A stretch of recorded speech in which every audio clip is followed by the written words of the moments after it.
예, 오늘은 추수감사절의 날이자 주일 초청잔치의 날입니다. 1년에 두 차례 갖고 있는 이 초청잔치의 날이기도 한데요.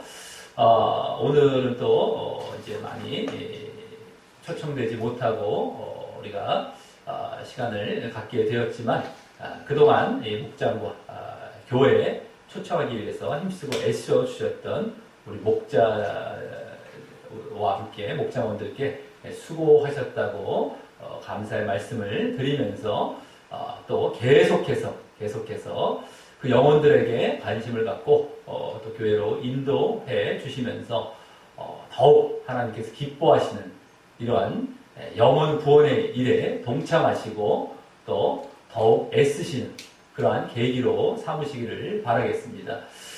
우리가 이 주일 초청잔치 날에는 이 초청자들의 눈높이에 맞춰서 이제 몇 년 전부터 천국지옥 간증 동영상, 천국지옥 관련 간증 동영상을 보면서 이제 영접 기도하는 그 복음을 이제 전하면서 영접 기도하는 시간을 갖고 있습니다.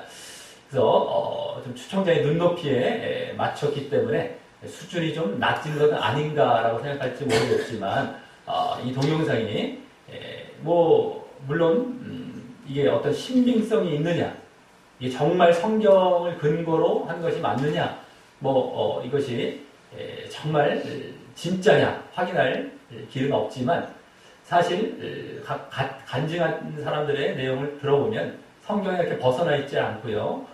그들이 다른 사심을 갖고 이런 것을 간증하는 것이 아님을 또 알게 됩니다. 그래서 또 한두 명이 아니라 수많은 사람들이 다녀왔다라는 또 내용들이 일치를 하게 됩니다. 그러니까 하나님께서 완전히 죽은 것은 아니지만, 사람이 완전히 죽은 것은 아니지만 죽음 바로 직전까지 갔다가 다시 살아난 경우, 그때 죽음을 체험하면서 겪었던 이러한 내세 체험들을 통해서 우리 인간, 우리 사람들을 더욱 깨우기 위한 그런 방편으로 체험을 주시는 것이 아닌가. 그래서 다녀온 사람들은 다 그것을 간증하며 알리는 이런 경우가 많습니다. 그래서 우리가 살아있는 사람들, 불신자건 신자건 간에 이 간증을 통하여서 더욱 잘 믿기를 바라시는 그런 차원에서 하나님께서 허락하신 체험이 아닌가 우리가 생각하면서 이제 이렇게 동영상을 이제 보게 되는 것인데요. 우리가 이 새롭죠. 말씀을 직접 보는 것이 아니라 간증을 하는 것이기 때문에 좀 새롭습니다. 그래서 우리 기존 신자들에게도 큰 도움이 될 수가 있습니다. 우리가 혹시라도 졸고 있는 신앙, 또 잘못되어 있고 매너리즘에 빠져 있을 만한 신앙을 다시 깨우는 그러한 시간이 될 수 있다라고 하는 것입니다. 그래서 특별히 오늘도 지옥과 관련된 간증입니다. 천국이 있고 지옥이 있는데 지옥입니다. 그래서 우리가 더욱 이 동영상을 보면서 경각심을 갖는 시간이 되시길 바라겠고요. 오늘 보게 될 동영상은 두 편이 되겠습니다. 짧은 편 두 편입니다. 하나는 10분 정도 되고 하나는 한 15분 정도 되겠는데요.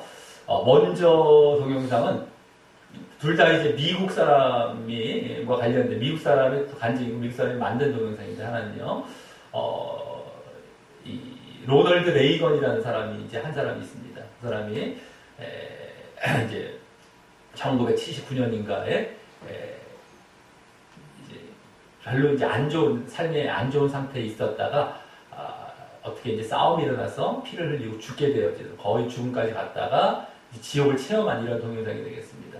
이 동영상 한 편과 함께 다음 동영상은 이제 그 지옥이 존재해야 될 이유에 대해서 이제 논리적으로 설명하는 그런 동영상으로 계속 이어지게 될 텐데요. 오늘은 이제 그 두 동영상을 보면서 두 번째 동영상에서 주로 복음에 관련된 내용이 여기 다 담겨 있습니다. 그래서 다시 한번 복습하면서 그걸로 우리가 복음을 다시 한번 새롭게 하면서 되새기는 시간을 가지면서 그러므로 이제 마지막에 영접 기도하고 마치는 시간으로 이어가도록 하겠습니다. 자, 그럼 먼저 이제 첫 편 동영상 한 9분, 10분 정도 되는데요. 이 동영상을 먼저 보도록 하겠습니다. 불을 꺼주시기 바라겠습니다. 두 개 어디 있어요?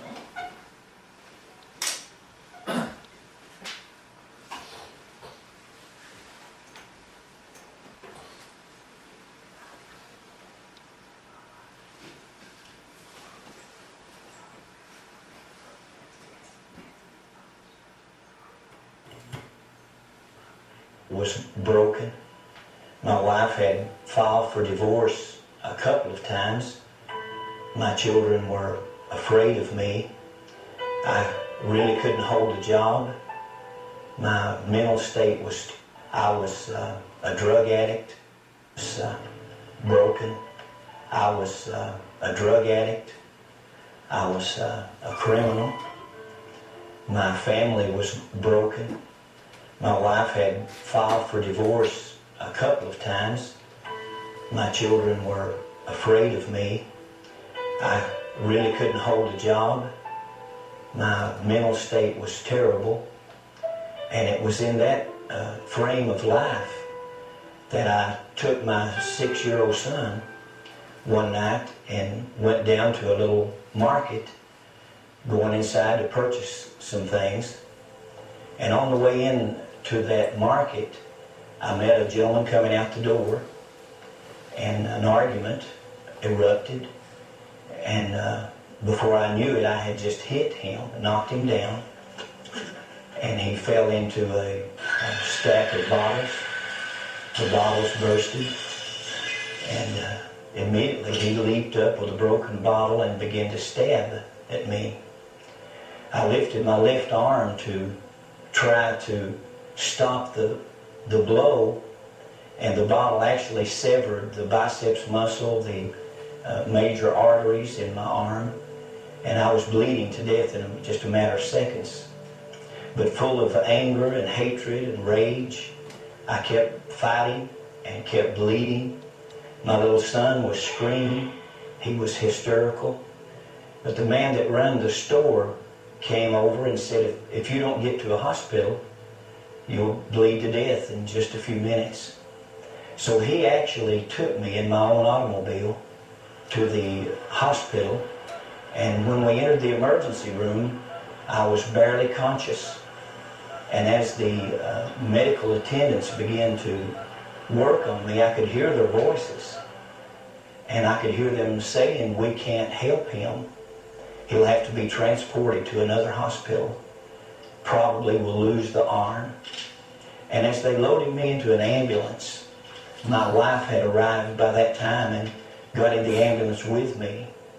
But as they pulled out of the parking lot of that hospital, a young paramedic looked down into my face, and I could barely see him. I was so weak. But he said, sir, you need Jesus Christ. And I didn't know Jesus. I didn't know what he was talking about. So my reaction to that was to begin cursing. And again, he stated to me, you need Jesus.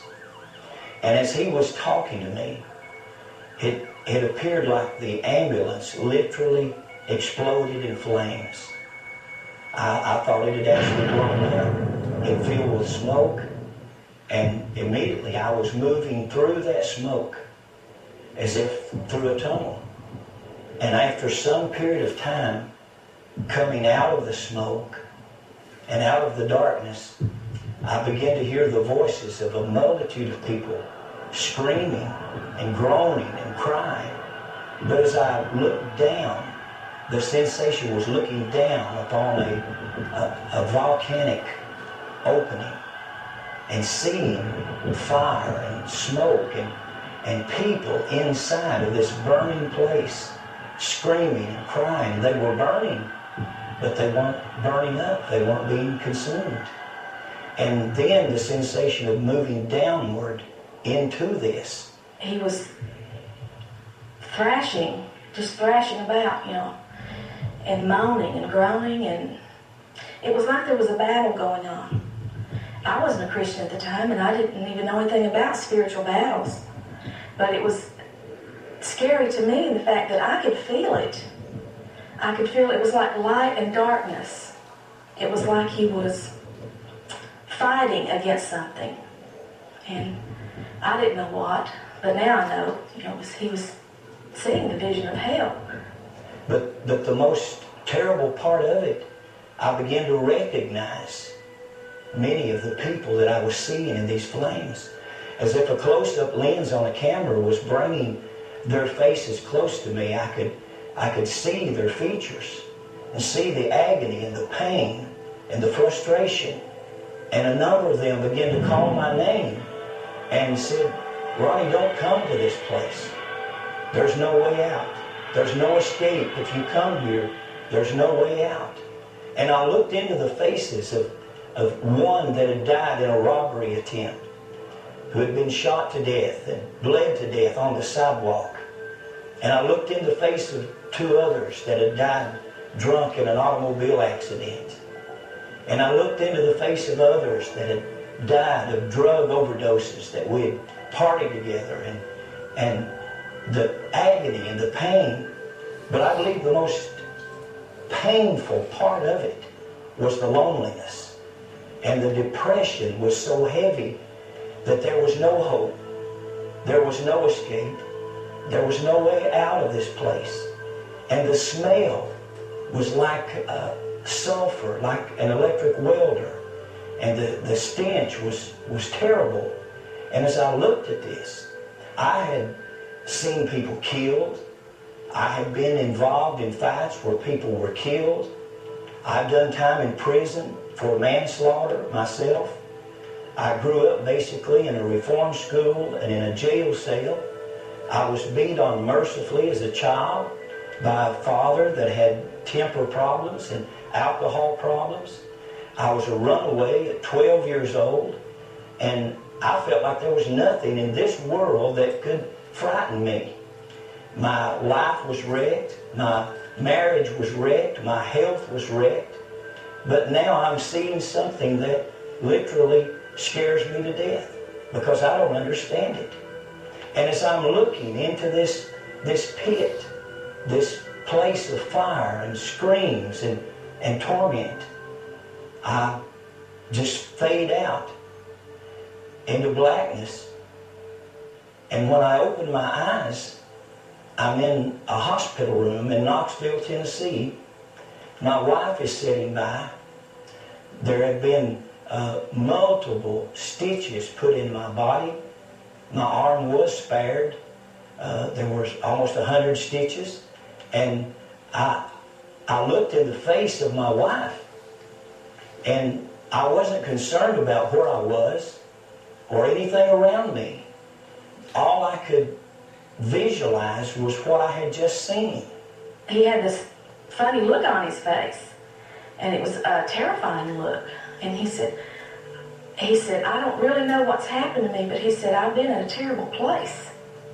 And I kept telling him, you're in the hospital. You've been in the hospital all along. And he kept saying, no. He said, I've been in another place. He said, I don't know exactly what it was, but he said it was terrible. It's a terrible place. I could still hear the screams. I could still smell the terrible smell. I could still feel the heat. And I could still hear the voices of people that I'd known through the years screaming for me to go back. And through the days to come, I tried every way to get that out of my mind. I tried to get drunk. I could not get drunk. I tried to get stoned. I could not get stoned. I tried everything that I could to get this off my mind, and I could not. I didn't know what would happen, but God healed my mind, my memory. The drug addiction, the alcoholism was instantaneously gone, delivered. And from that moment, I knew that I had to tell the story of what had happened to me. My life was only spared to tell others about the place that I had seen and the hope of Jesus Christ to save mankind from this terrible fate.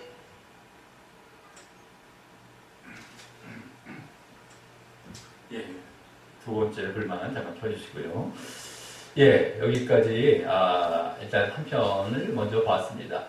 이분이 얼마나 예전에 그냥 범죄자로 살았고 이래서 두려움이 없었던 사람이었는데도 그 지옥에서 엄청난 두려움을 느꼈다라고 말하면서 자기가 다시 거기서 이제 살아나게 된 것은 결국에는 이걸 전하라, 이걸 간직하면서 이러한 지옥이 분명히 있는데 여기서 빠져나갈 길은 예수 그리스도밖에 없다라는 것을 알리라고 이제 살아왔다. 낫다고 이제 말을 하고 있었었죠. 그래서 우리가 죄로 인해서 결국엔 사람들이 다 이 지옥에 갈 수밖에 없는 운명에 있다라고 하는 것입니다. 누구든 간에 사람은 그 죄로 인해서 우리가 다 이 지옥에 빠질 수밖에 없는 것이지만 그곳에서 그 지옥에서 건져주시기 위해서 우리가 예수 그리스도를 하나님께서 우리에게 허락해 주셨다라고 하는 것입니다. 그래서 우리가 흔히 내가 무슨 위험에 빠졌다고 내가 구원받아야 되느냐라고 생각할지 모르겠지만 바로 우리가 지옥 갈 운명이기 때문에 거기서 건진받는 이 구원이 필요하게 된 것이다라고 하는 겁니다. 그것은 바로 예수님을 믿음으로 말미암아라는 것인데요. 그게 유일한 길입니다. 그래서 이제 두 번째 동영상을 통해서 그리고 어떻게 예수님을 믿어야 하는가에 대해서 이제 살펴보겠는데요. 이 가운데 지옥이 왜 존재해야 되느냐? 지옥이 왜 있어야 되느냐? 의문을 갈 수 있죠. 지옥이 왜 있습니까? 그것을 아주 논리적이고 상식적으로 잘 이제 설명해주고 있는, 이 설명하는 동영상입니다. 미국 동영상인데요. 그래서 이제 영어로 이것도 돼 있어요. 천천히, 조금 빠릅니다. 이게 조금 설명하는데 빨라갖고 약간 속도를 늦춰서 이제 보게 되면서 한 15분 정도 두 번째 동영상을 계속 보면서 왜 우리가 예수님을 어떻게 믿어야 되느냐. 이 복음의 내용도 함께 담겨 있습니다. 좀 이따가 다시 복습도 할 텐데 이 내용도 잘 보시면서 지옥이 또 왜 존재하는지에 대해서 잘 보시길 바라겠습니다. 없어요.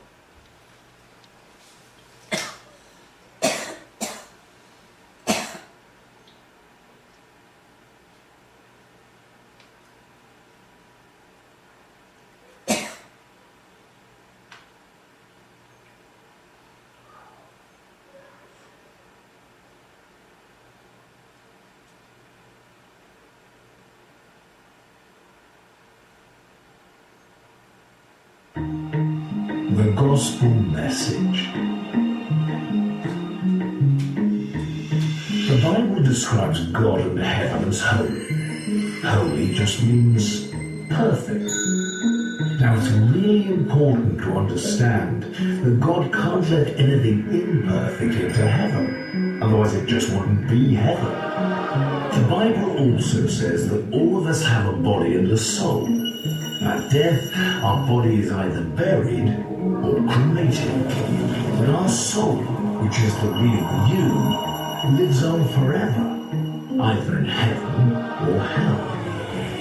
So unfortunately, we've got a bit of a problem because the Bible says that if we've broken just one of God's laws, for example, if we've lied once, cheated once, hated once, just once, like we all have, let's be honest, then our soul becomes imperfect and we cannot enter heaven. Do you know anyone who has never broken any of God's laws? The answer is obviously no. So here's our problem. All people have broken God's laws. Therefore all people have imperfect souls. So if at death your soul could either go to heaven or hell, but to get to heaven, you must have a perfect record, and none of us had one, then sadly all of us must be headed for hell. Now that might seem harsh, and you might ask the question, how could a loving God create a place like hell, let alone send someone? So let's look at it this way. Think of someone you love very much. Now imagine that person is brutally murdered. The police catch the murderer, and the murderer pleads guilty in court. But to your horror, the judge says, "This is a really bad thing you've done. But because I'm a loving judge, I'm just going to let you off." You'd be very angry, wouldn't you? Why? Because you know that when someone has broken the law, they must be punished. Otherwise there's no justice. So you see, hell is not a love issue, it's a justice issue. Let's consider 3 questions to help us understand why there's got to be this place called hell. Have you ever told a lie in your life? Well, the answer is surely yes, even if only a so-called white lie. If you've lied once, then you're guilty of being a liar. Have you ever taken anything that's not yours?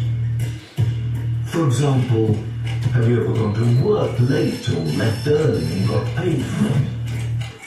Have you ever used the boss's telephone or photocopier without asking permission, or knowingly taken an office pencil home? This is stealing, of course. Most people have taken something that's not theirs, which makes them guilty of being a thief. Now, do you think that God is going to send a bunch of thieving liars like us into heaven? Not likely, because if he did, he'd be the same as the unjust judge who failed to punish the murderer of the one you love. We can't have it both ways. But many people say, wait a minute, I'm a good person. And there's a big difference between lying and stealing and murder. I've never murdered anyone. But what's interesting is the way Jesus redefined murder. He said that if you hated a person in your heart, you murdered them in your heart. So here's the last question. Have you ever hated anyone? The truth is that most people have anger or hatred in their heart towards others, which in God's eyes makes us guilty of murder. So you see, this is the bad news. For the sake of justice, there has to be a place called hell. But there is good news, and this is where Jesus Christ comes in. The most significant thing that distinguishes Jesus from everyone else is that he is perfect. Unlike us, he's not broken any of God's laws. So he has a perfect record, a perfect soul. Picture the scene before Jesus came to earth 2,000 years ago. Jesus looked forward in time and saw you here today. He turned to God the Father and asked him, Father, I love the people in the world, and I don't want them to go to hell for breaking your laws. Is there a way for them to be forgiven? God the Father looked at his Son and said, Jesus, there is one way. Go to earth and become a human being, and live a perfect life. Then die a cruel death on a cross to take the punishment that the people in the world justly deserve for breaking my law. When you do this, I can make it possible for them to be forgiven the day when they ask you to exchange their imperfect record for your perfect record. Jesus willingly agreed, and 2,000 years ago, he came to lay down his life for us, to pay the price for all of God's laws that we've broken. And there is no greater love than when someone lays down their life for another. But there is still something that we must do to be forgiven. There are 3 major events in everyone's life. There's birth and death. Ultimately, we have no control over these. But the 3rd major event is the day when we ask Jesus to forgive us. When we ask Jesus to give us his perfect record. Now, there are some popular misconceptions about this. But in the Bible, God's gift of forgiveness is clear. We're not forgiven by being christened or baptized or confirmed. Not even by praying occasionally or going to church, or by believing in God, or by trying to be good. These are all good things, but none of them give us forgiveness. Jesus said that there are two things that we must do to be forgiven. The first is that we must be willing to turn away from anything we know is wrong in our life and say sorry to Jesus. Now notice the word willing. There may be some things in your life that you feel powerless to give up in your own strength, like addictions or habits or other complicated things. That's okay, because God will help us as long as we're willing and want to turn away from those things. The second thing we must do is surrender to Jesus. Now, surrender means this. If God made you and the entire universe that surrounds you, don't you think He deserves to be the central person in your life? Surrendering to Jesus is when we acknowledge Him as our Savior and humble our lives to Him in service. When you were born, it's as though God opened a book about your life. Now bear in mind that God sees everything you do. He knows every attitude, every thought, every motive, and every action. Every time we break just one of God's laws, it's written down in that book. You can imagine that by the end of our lives, there's a whole library written against us. But when you turn and surrender to Jesus, something incredible happens. It's like Jesus takes your book and stands at the top of a cliff and tears out all the pages, the whole record of the things you've done wrong, and He throws them into the deepest sea. He promises to never remember those things again. Jesus then takes a copy of His perfect record, which you've asked Him to give you, and He places it inside the cover of your book with your name on the spine. That book is then stored like a precious library book in heaven. The miracle is that your book is not touched again between the point that you ask Jesus to forgive you and death, even though in that time you may make mistakes and break God's laws again. Becoming a Christian doesn't instantly make you perfect, nor does it mean that you can say a quick prayer and return to your old ways. Remember, God forgave you forever when you asked for Jesus' perfect record. All He asks is that you surrender everything to Him and let Him daily refine you from your wrongdoing. When you die, you will go before God on Judgment Day, and God will command His angels to get your book. He'll look inside that book and say, this person was perfect. You will probably say to Him, no, I wasn't. I broke your laws. Don't I justly deserve to go to hell? And Jesus will say to you, for the sake of justice, you do deserve to go to hell. You did break my laws, and some you broke many times. But you, my beautiful child, have my perfect record, which I gave you when you turned and surrendered to me on earth, and I forgave you. Welcome to heaven. That is why Jesus is so amazing. He made it possible for everyone in the world, regardless of what mistakes we've made, to be forgiven and to one day enter heaven. But say you never turned and surrendered. Think about what would happen. When you die, you'll go before God at judgment. And God will say to you, I'm sorry, I can't let you enter heaven. I have to send you to hell.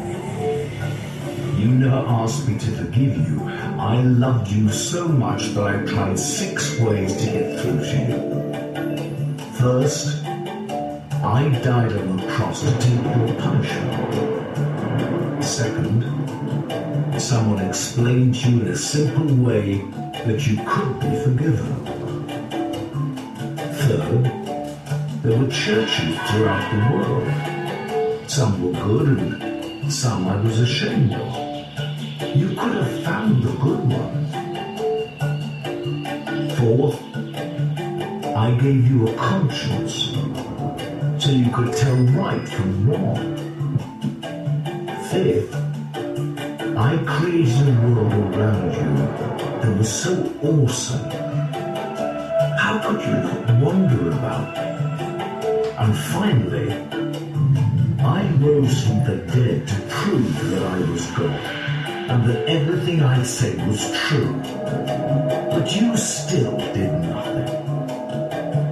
I'm sorry, I can't let you into heaven. I have to send you to hell. So how about you? If you die tonight, where will you go? Remember, to get to heaven, you need a perfect record, which you could never have unless you ask Jesus to give you his. To receive this free gift, you only have to do two things. First, be willing to turn away from the wrong way. And secondly, surrender to Jesus. Unless you do these two things, it's impossible to be forgiven. And at death, it's impossible to get into heaven. Which is so sad. Because this is the very reason Jesus died for you.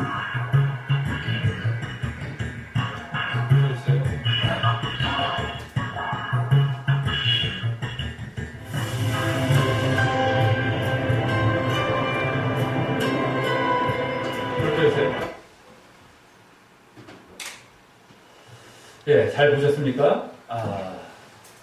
예, 동영상을 이제 다 보았는데요. 상당히 상식적이고 논리적으로, 그래서 이제 오래 믿었던 사람들은 이 성경을 바탕으로 이제 이것도 다 이제 만들어진 것이기 때문에 말씀이 나오면 좀 어려워할까봐 불신자를 위해서 만든 것 같습니다. 그래서 이제 하지만 성경을 기반으로 만든 것이기 때문에 어느 정도 이제 믿었던 사람들은 이 정도의 이제 논리와 지식을 갖게 되어 있는데도 많은 경우가 또 이렇게 제대로 설명을 하지 못하는 경우가 많죠. 그냥 믿어. 이런 정도로 끝나는 경우가 많습니다. 왜 그러냐. 뭐 이런 것에 제대로 얘기를 못하는 경우가 많습니다. 여기서 또 이제 믿는 것에 대해서 약간 이제 의문이 들 수 있는 부분도 있었지만 어쨌든 이 부분에 대해서 이제 다시금 한번 이제 말씀도 우리가 찾아가 보면서 오늘 말씀 중에 몇 개 말씀 이제 실었는데 그 말씀과 함께 이 말씀을 잠깐 짧게 또 중요한 부분 복습하면서 이제 영접 기도하고 마치도록 하겠습니다. 지옥이 왜 존재해야 되냐, 뭐 어떻게 믿어야 되느냐, 예수님을 어떻게 왜 믿어야 되고 이런 것들에 대한 내용이 되겠는데요. 자, 먼저 천국은 거룩하다. 그래서 완전하지 못하면 못 들어간다는 것이죠. 이제 우리가 이제 죽은 다음에 가야 될 곳인데 우리 육체는 이 땅에 묻히지만 영혼은 천국 아니면 지옥에서 영원히 살게 됩니다. 자, 그런 내용이 이제 1번 말씀에 한번 보도록 하겠습니다. 1번 한번 읽어보겠습니다. 자, 시작. 이에 그 거지가 죽어 천사들에게 받들려 아브라함의 품에 들어가고 부자도 죽어 장사됨에 그가 음부에서 고통 중에. 아멘. 예, 거지가 죽어서 아브라함의 품에 들어가고 부자도 죽어서 나오죠. 그래서 장사됨에 음부에서 고통 중에 이렇게 했어요. 그러니까 거지 나사로 처음에 나온 게 거지 나사로의 죽음인데 아브라함의 품은 천국을 얘기하는 것이고 두 번째 부자의 죽음, 장사, 육신의 장사가 된 것이죠. 하지만 영혼은 음부, 지옥에 가는 겁니다. 이제 그래서 이와 같이 우리가 죽으면 천국 아니면 지옥에 가게 된다라는 것. 근데 천국은 거룩하지 않으면 못 들어간다는 거예요. 근데 거룩하다는 건 죄가 없어야 된다는 겁니다. 완벽하다, 흠이 없다라는 건데 단 하나의 죄도 있으면 안 된다는 것이죠. 근데 죄를 한 번도 안 진 사람이 없다라는 거예요. 모든 사람이 이 불완전하고 죄를 지었다라고 하는 겁니다. 그래서 다 지옥에 떨어진 운명이 되었던 것이죠. 물론 아담과 하와로부터 이제 죄가 유전된 것도 있지만 우리 인간 자체가 그 자리에 있었다면, 아담과 하와 자리에 있었다면 누구든 또 죄를 졌을. 그래서 결국에 이제 죄를 이제 짓게 되었을. 자기의 스스로의 의지로서 거기서 이제 하나님께서 그것을 그렇게 지옥 가게 내버려 두셨겠느냐 이것이죠. 왜 지옥을 만드셨냐는 것이 왜 먼저 왜 그러면 우리가 다 지옥에 떨어져 운명이 되었는데 왜 지옥을 그 사랑의 하나님께서 왜 만드셨느냐라고 이제 의문을 던지면서 지옥이 존재해야 될 이유 우리가 사랑의 하나님이신데 왜 이거죠. 근데 사실 하나님은 사랑뿐만 아니라 공의의 하나님이십니다. 정의, 공평. 이건 이제 공의라는 건 아주 공평하다, 아주 정의롭다. 정의롭다는 것도 공평하다는 거예요. 앞뒤가 맞는다, 공평하다. 아주 요 말이 더 정의다라는 것도 뭐 좀 공평하다, 공평. 그렇기 때문에 자기가 사랑하는 사람이 있다는 거예요. 가장 내가 제일 좋아하는 귀하게 여기는 사람이 죽었어요. 누군가에 의해서. 근데 그 죽인 사람을 판사가 재판하기를 판사는 사랑이 많기 때문에 죽인 사람을 내가 용서해준다. 이러면 용납이 되겠냐는 것이죠. 이 공평한 이게 처사라는 것이죠. 아니라는 것이잖아요. 그냥 죽인 것도 아니라 내가 제일 사랑하는 사람을 예를 들었죠. 근데 마찬가지로 누구든 간에 내가 스스로가 될 수도 있어요. 내 스스로에게 피해를 입혔는데 괜찮대요. 그냥 내 스스로가 사랑이 많아서 용서만 해준대. 늘상 막 그냥 못 살게 그래도 늘 사랑하면서 서로 간에 그냥 그렇게 살아야 되는 거예요. 그냥 원래 되고 죽이고 막, 어떤 사람이 와서 실수해서 용서를 구했을 때 용서해주는 이런 차원이 아니라 그냥 악을 행했는데도 그냥 무조건 사랑해서 그냥 해야 된대요. 그게 맞지 않는다는 그게 우리 심성에서도 맞지 않고 그거는 분명하게 징벌을 하고 응징을 해야 되는데 이게 바로 공의, 공평, 정의라는 겁니다. 하나님께서는 그 속성이 있기 때문에 죄를 가진 자들을 그렇게 내버려 줄 수가 없다. 그냥 천국에 가게 할 수가 없다. 받아줄 수가 없다는 겁니다. 그래서 만들어진 것이 지옥이다라고 하는 것이죠. 또 어떤 사람은 나는 살인 정도는 안 했는데요 라고 이제 물어볼 수 있다는 것이죠. 겨우 뭐 요만 조그만 죄를 졌는데 뭐 이렇게 마음속으로 또 죄를 졌는데 근데 죄라는 건 마음에서부터 일어나는 것까지 다 죄다. 그렇기 때문에 죄를 안 진 사람이 있을 수가 없다라는 어떤 그런 차원에서 또 그래서 그것을 공의를 충족시키기 위해서 지옥이 존재해야 된다라는 것을 얘기했습니다. 그러면서 근데 기쁜 소식이 있다. 예수님이 완전하신 분이시다라고 하는 거예요. 완전하신 분. 죄가 없고 흠이 없으시다는 것이죠. 그래서 예수님께서 하나님과 함께 계시다가 우리 인간들이 죄로 인해서 지옥 가는 것을 그냥 내버려 두실 수가 없으셔서 사랑하는 마음 가운데에 이들을 어떻게 해결해 줄 수 있는 방법이 없겠습니까? 라고 하나님께 여쭤봤을 때 하나님께서는 있다. 내가 내려가서 완벽한 삶을 살아라. 인간이 되어서. 그리고 그 죄의 대가를 치러야 된다. 죽음으로 말미암아. 그렇다면 나중에 너에게 오는 자들에게 그 죄에 대한 그런 모든 이제 모습들을 대신 바꿔주겠다라는 그런 말씀을 하셨던 것입니다. 그래서 2000년 전에 지금으로부터 한 2000년 전에 예수님께서 오셔서 그러한 위대한 사랑을 보여주셨다라고 하는 것이죠. 우리를 위해서 생명을 대신하는 그런 목숨. 그러니까 우리가 죄로 인해서 지옥 간다는 것은 이제 사망이 일어났다라고 얘기해서 사망. 그 목숨을 대신하는 것이 예수님이신 겁니다. 당신의 목숨으로 당신의 피를 흘려서 이제 우리의 목숨을 대신하신 것이에요. 그걸 아무도 하실 수는 없어요. 아무도 할 수 없었는데 흠이 없는 분께서 하신 것이기 때문에 우리의 이 생명을 대신할 수 있는 겁니다. 그러면 이제 자 우리 2번 말씀 이제 한번 읽어보겠습니다. 자 시작. 우리가 마음의 뿌림을 받아 악한 양심으로부터 벗어나고 몸은 맑은 물로 씻음을 받았으니 참 마음과 온전한 믿음으로 하나님께 나아가자. 아멘. 피가 이제 마음의 뿌림을 받았다 이런 말씀이고요. 악한 양심으로부터 벗어나고 맑은 물로 몸이 씻었다. 영과 육이 이제 씻음을 받은 어떤 이러한 상태가 되는 것인데, 그래서 참 마음과 온전한 믿음, 이제 참 마음과 온전한 이제 믿음을 이제 갖게 되는 것이, 그 가운데 이제 믿음을 계속 갖고 하나님께 나아가자. 하나님께 우리가 씻음을 받게 된다. 핏뿌림, 다른 사람의 다른 흠이 없는 분의 생명으로 우리의 죄를 씻었기 때문에 우리가 하나님께 나아갈 수 있게 되어졌다. 이런 내용이 여기 담겨 있다는 겁니다. 우리가 이제 흠이 없어지는 상태가 되어서 우리도 이제 나아갈 수 있는 겁니다. 근데 이제 아까 예수님께서 이 땅에 오셔서 완전한 삶을 살아가시는 것도 하나의 목적이었습니다. 이 우리의 대속의 죽음뿐만이 아닙니다. 우리가 늘 말씀드렸는데 그런 내용도 여기 담겨 있었어요. 그래서 나중에 우리가 본을 보이신 삶이죠. 그 삶도 우리가 쫓아가야 되는 건데 물론 여기서는 그것까지 얘기하지 않았습니다만 그 내용도 우리는 잘 알아야 됩니다. 이 땅에 오셔서 당신이 죄 짓는 사람들이 아닌 흠없는 삶을 살아가는 걸 본을 보이셨어요. 너희들 이제 지금까지의 죄는 내가 씻어줄게. 앞으로는 나의 삶을 따라 살아가라. 이러한 본을 또 보여주신 것이었습니다. 그래서 우리가 죄를 지었을 때 그 전의 죄, 또 앞으로도 혹시라도 연약함으로 지을 만약에 혹시라도 죄가 있다. 이건 그전처럼 막 당연히 짓는 죄가 아니죠. 근데 아주 안 지려다가 지은 죄가 있으면 또 회개를 하면서 온전한 삶을 계속해서 살아가는 것까지 본을 보이시기 위해서 오셨다는 것을 우리는 또 놓쳐서는 안 된다라고 하는 겁니다.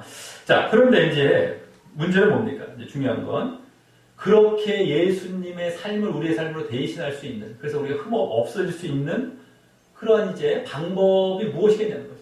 그게 이제 믿음이죠. 쉽게 말해서 믿음. 그 믿음에 대해서 이제 또 얘기를 한 것이죠. 우리에게 이제 예수님이 오셔야 되는 이유, 그죠? 왜 지옥이 존재하는지 이것까지 보여줬다면 이제 우리가 어떻게 그런 걸 우리 걸로 만들 수 있느냐? 믿음인 겁니다. 그래서 말하기를 뭐 개종을 통해서 그냥 내가 종교를 갖는다고, 뭐 세례를 받는다고, 또 뭐 기도한다고, 교회 출석한다고, 단순히 뭐 입술로 믿는 거, 뭐 이렇게 착하게 살려고 노력하는 정도, 이걸로만 되는 것이 아니다라고 하면서 두 가지를 꼭 해야 된다라고 이제 얘기를 합니다. 이제 믿음인 건데요, 그게 쉽게 말해서. 근데 우리 첫 번째는 뭡니까? 첫 번째는 우리의 삶에 잘못된 어떤 것으로부터도 돌아서려고 하는 그런 의지를 갖고 예수님께 죄송하다고 말씀드려야 된다라고 하는 것입니다. 돌아서려고 하는 어떤 잘못된 것으로서도 돌아서려고 하는 의지를 갖고. 그러니까 죄뿐만 아니라 어떤 잘못된 것에는 이제 자기 중심적인 거죠. 자기에서 돌이키는 것이 하나님께로 돌이키는, 예수님께로 돌이키는, 그러면서 회개하는, 죄송하다고 말씀드리는 거, 그게 회개입니다. 돌이킴의 사건, 회개의 사건이 우리에게 있어야 되는 것이고, 앞으로 그러기 때문에 내가 이제 내가 주인 된 대로 하나님이 주인 된 대로 돌아가는 것뿐만 아니라 또 하나님께서 원하시는 삶을, 거룩한 삶을 사는 것까지, 그동안 이제 죄 가운데 살아갔죠. 자기 중심으로. 그런 모든 것이 포함된 게 회개가 되는 것이죠. 그래서 어떠한 잘못으로부터도 돌아서려고 하는 거, 의지를 갖고 죄송하다고 말씀드립니다. 이런 회개. 자, 그때 이제 하나님께서 도와주시기도 하시는데요. 자, 우리 3번 말씀에 그런 내용 한번 보겠습니다. 3번 말씀입니다. 시작. 먼저 다메섹과 또 예루살렘에 있는 사람과 유대 온 땅과 이방인에게까지 회개하고 하나님께로 돌아와서 회개에 합당한 일을 하라 전함으로. 아멘. 예. 이제 이렇게 바울 사도와 바울 일행들이 저 막 다메섹은 저 북쪽 지역이죠. 그다음에 처음에 이제 회심했던 바울이, 그러면서 또 예루살렘에 있는 사람, 유대 거기 근처, 또 뿐만 아니라 이방인에게까지 가서, 그러니까 이제 유대인 이방인들 다 해서 회개하고 하나님께로 돌아와서 이걸 전했다는 거. 회개하고 하나님께 돌아오라. 그러니까 처음에 믿음의 단계가 회개하고 돌이키는 겁니다. 그죠?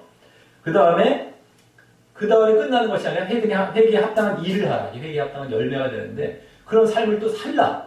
이것을 전했다는 거예요. 자기가 복음을 전한 것은 바로 이겁니다. 복음을 이렇게 회개를 중심으로 말을 하고 있죠.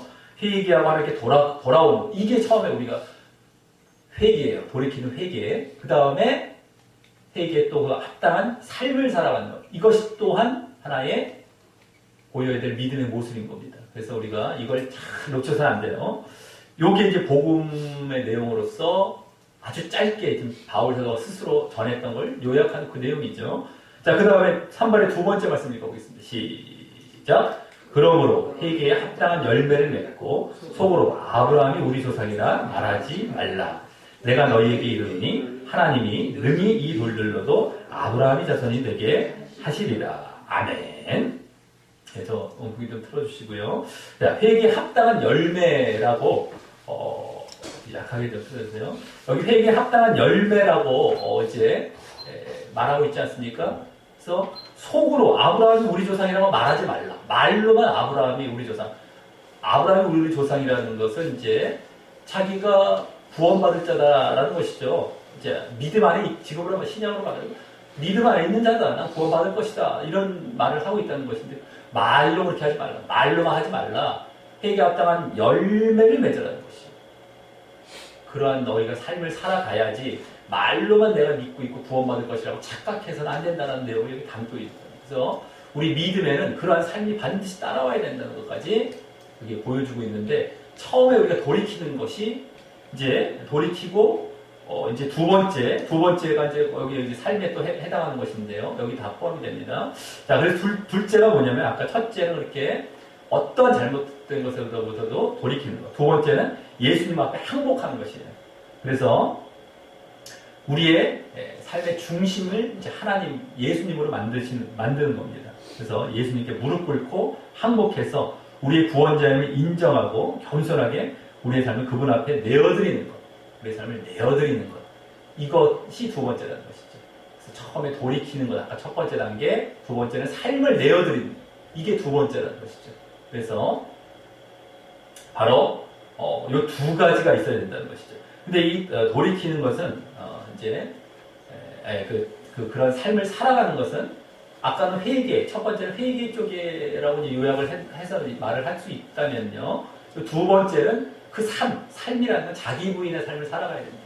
늘 삶을 내어드리면서 내 주인된 분이 이제 예수님이고 하나님이시다라는 것. 자, 그와 관련된 내용 우리 4번 말씀을 읽어보겠습니다. 시작. 또 무리에게 이르시되 아무든지 나를 따라오려거든 자기를 부인하고 날마다 제 십자가를 지고 나를 따를 것이니라.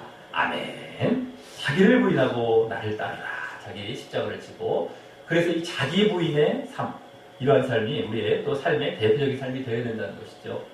그래서 회개와 자기 부인이 우리의 믿음의 아주 중요한 부분이 된다라고 하는 것을 우리가 알고 이제 믿어야 되겠다라고 하는 겁니다. 자, 이랬을 때 이제 하나님께서 우리의 행위가 다 기록되었던 것을 이제 나중에 다 우리 죄에 대한 모든 기록을 분쇄시키고 기억지 않으신다는 것이죠. 그래서 우리가 그런 믿음을 갖고 간구했던 예수님의 완벽한 기록을 가져다가 우리의 행위책으로 대체해 주실 것이다. 그러면서 이제 했던 얘기가 용서받고 죽을 때까지 책을 안 건드리신다. 죽을 때까지 책을 안 건드리신다라고 말을 했다라고 하는 것에 우리가 이건 한 번 구원은 영원한 구원 아닌가? 한 번 믿었으면 뭐 영원한 혈육이 있다. 이렇게처럼 이제 우리가 보기 쉬운 말을 여기서 했습니다. 그래서 뭐 그동안 많은 실수를 저지르고 하나님이 율법을 어긴다고 해도 뭐 안 건드리신다라고 얘기를 이제 했는데요. 그러면서 한다는 얘기가 뒤에 크리스찬이 된다고 해서 한순간에 완벽해지는 것도 아니고 잠깐 기도를 하고는 다시 옛날의 방법으로 살아간다는 것도 아니기 때문이다라는 말을 덧붙였죠. 그러니까 처음 믿었다고 완전히 완벽해지는 것도 아니고 또 그렇다고 이제 옛날로 갑자기 또 돌아가는 것도 아니기 때문에 그런 믿음 안에 들어왔다면 너희들에 대해서 계속 그런 삶을 살아간다면 이게 전제가 된 겁니다. 사실은 이걸 잘 봐야 돼요. 그랬을 때에 만약에 아까 뭡니까 많은 실수를 저지르고 율법을 어겼다 했을 때 요거는 어쩌다가 우리가 안 그러려다가 이제 범하는 실수지 이게 뭐 의뢰 난 한번 믿었어 이제 다 용서받았어 그러니까 죄져도 다 이런 차원의 말을 한 것이 아니에요. 가만히 보니까 가만히 우리가 이제 빨리빨리 지나가니까 우리가 놓치기 쉽고 대충 자기 생각식으로만 요거 딱 따갖고 이렇게 몇 가지 볼 수가 있는데 우리 말씀도 그렇게 보듯이 가만히 보다 보면 우리가 그런 어떤 믿음 안에 살아간다면 아까 율법을 어기고 뭐 실수를 한다 했을 때 그 실수라는 말도 했지 않습니까? 이게 자체가 어쩌다 이 실수를 얘기하는 것이지 내가 온전하게 그 삶을 살아가고 잘못된 것으로부터 돌이켜서 내가 살려고 하다가 어쩌다가 그러니까 그 사람은 어떻게 돼요? 다시 회개하고 다시 그 삶으로 돌아오지 않습니까? 또 그랬을 때에 건드리지 않으신다는 얘기죠. 만약에 그 이제 믿음이라고 했을 때 그런 상태에서 만약에 벗어났단 말이에요. 이제 믿음도 바른 믿음입니다. 진정한 믿음이고요. 이거 뭐 대충 나 믿어, 나 교회 다니니까 나 거기 막 해당되지? 이거 아니고요. 진짜 믿음이죠. 근데 어쨌든 그러한 자들에게 그와 같은 이제 건드리지 않으신다라는 것이지, 만약에 우리가 그 믿음, 그 바른 믿음에서 벗어났다, 그럼 그게 유지가 되지 않습니다. 건드려지는 것입니다. 너가 이게 없으니까. 근데 이걸 전제해서 건드리지 않으신다라는 것이죠. 그래서 이제 우리가 구원이 보장이 되어지는 차원 쪽에서 우리가 그렇게 이걸 얘기를 한 것이지, 자칫 잘못하면 이게 한 번 구원은 영원한 구원이고, 우리가 한 번 믿고 죄져도 끝나, 뭐 이런 것이 아닙니다. 그건 바른 믿음 안에 들어온 자가 아니었던 것이었죠. 그래서 지금 말하고 있는 전혀 그것과 상관이 없다는 걸 알고 봐야 됩니다. 자, 그래서 계속 또 뒤에 말하기를 뭐라고 말했냐면요. 하나님이 원하시는 예수님 앞에 모든 것을 내어드리고 매일매일 자신의 삶의 잘못된 부분을 정결케 해주시도록 간구해야 한다. 회개죠. 또 계속해서 삶을 내어드리고 또 회개하고, 이러한 모습을 보이면서 늘 그와 같은 믿음의 모습 안에 있을 때 그걸 얘기한 거예요. 그러니까 좀 이게 막 외국말이고 또 빨리 지나가고 하다 보니까 우리가 요 의미들을 좀 놓칠 수가 있는데 그렇다라는 것이고요. 자, 그래서 우리가 그랬을 때에 이제 천국에 가는 겁니다. 이제 우리가 그랬던 얘기가 나옵니다. 자, 그 행위 책이 다 대신되어지고, 자, 5번 말씀 한번 읽어보겠습니다. 시작. 또 내가 보니 죽은 자들이 큰 자나 작은 자나 그 보좌 앞에 서 있는데 책들이 펴 있고 또 다른 책이 펴졌으니 곧 생명책이라. 죽은 자들이 자기 행위를 따라 책들에 기록된 대로 심판을 받으리. 아멘. 예, 여기 책들이 펴져 있고 또 책이 죽은 자들이 책들이 펴 있고 또 다른 책이 펴졌다라고 하는 겁니다. 죽은 자들, 여기 죽은 자들이라는 건 사실 불신자를 얘기하는 게 맞습니다. 그 계시록의 문맥을 보면 앞에 부분에 이제 신자가 나오고, 그러니까 그들이 받게 될 그 심판에 대한 것만 여기 나오고 있는 것이죠. 여기 생명책은, 다른 책은 생명책은 이제 믿는 자들이 이제 받게 될 그 생명책이 되는 것이고, 그래서 죽은 자들, 그 불신자들이 행위를 따라 책들에 기록되는데 심판을 받습니다. 불신자들이. 하지만 이제 믿은 자들은 그 행위가 대신되어지고 이 생명책이 이제 이렇게 있게 되어지는 그런 모습이 되겠다라고 하는 겁니다.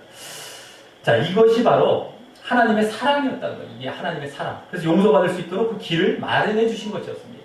그러니까 하나님의 공의가 하나님의 사랑으로서 극복이 되도록 해 주신 것이죠.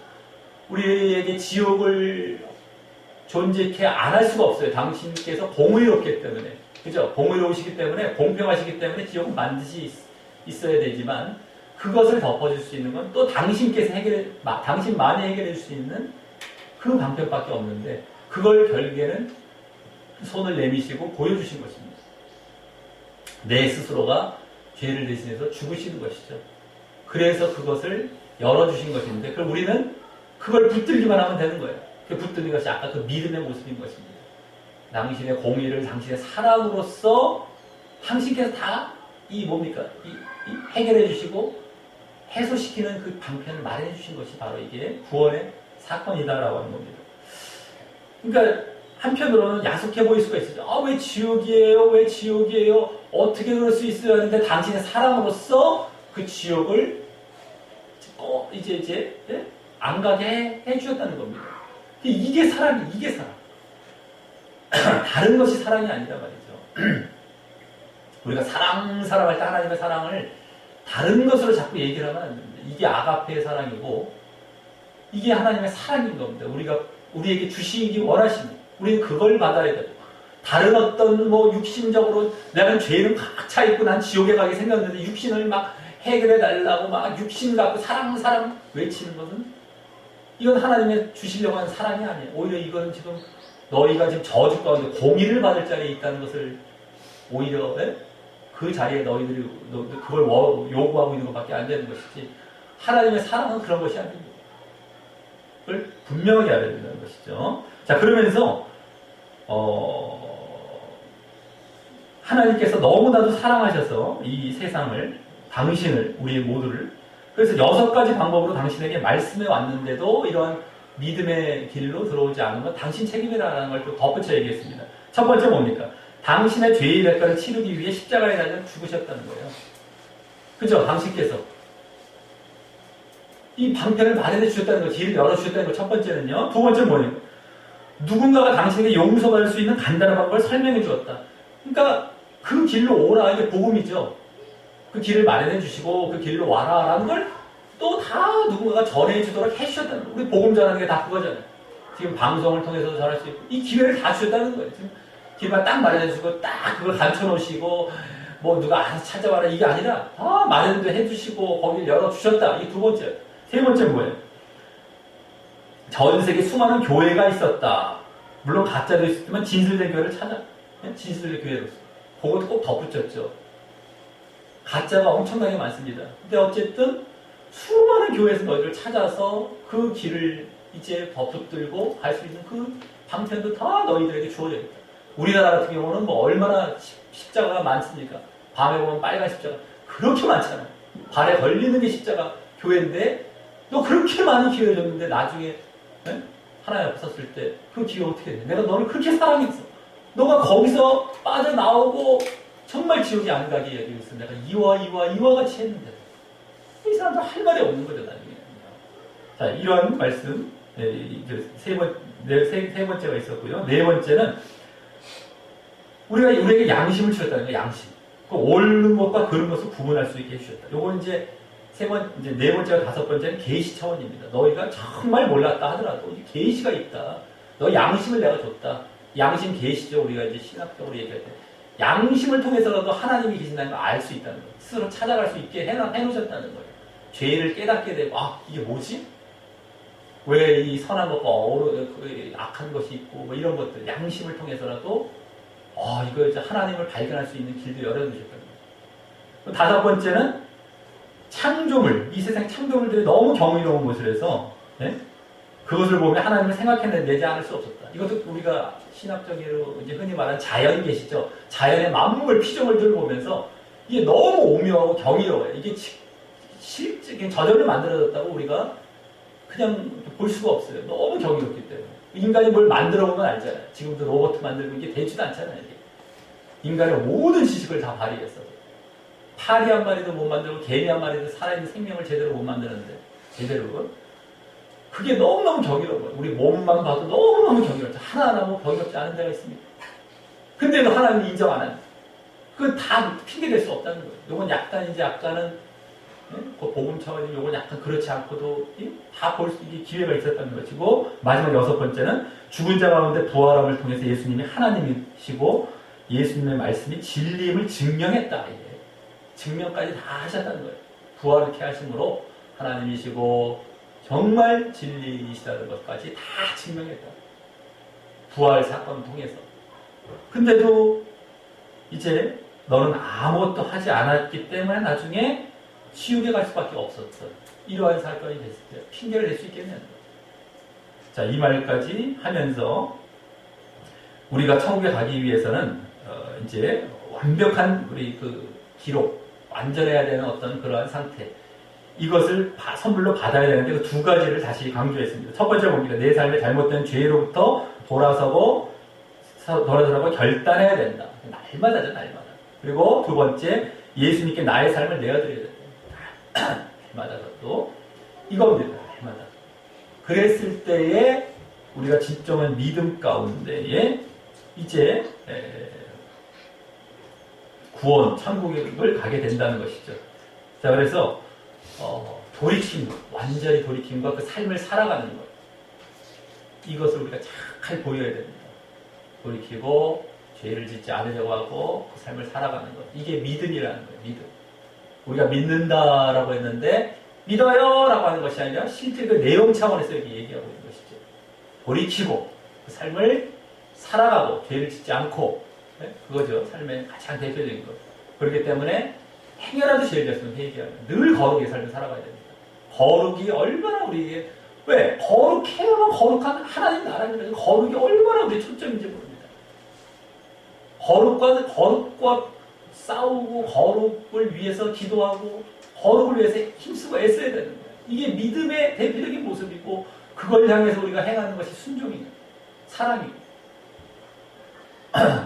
이것을 이 믿음이라는 것을 우리가 절대 놓치지 않고 정말 이 부분 어떻게 믿어야 되는가의 부분이 항상 중요하죠. 왜 믿어야 되는 거 다 알고 지옥이 왜 존재하는지 다 알았는데 어떻게 믿어야 되는 거 우리가 이건 날마다의 모습이니까 이 부분에 다시 더 우리가 초점을 맞추면서 우리가 영접 기도하고 마치도록 하겠습니다. 우리 영접 기도 우리 말씀 중에 뒷면에 나온 기도하시는 마음으로 기도하겠습니다.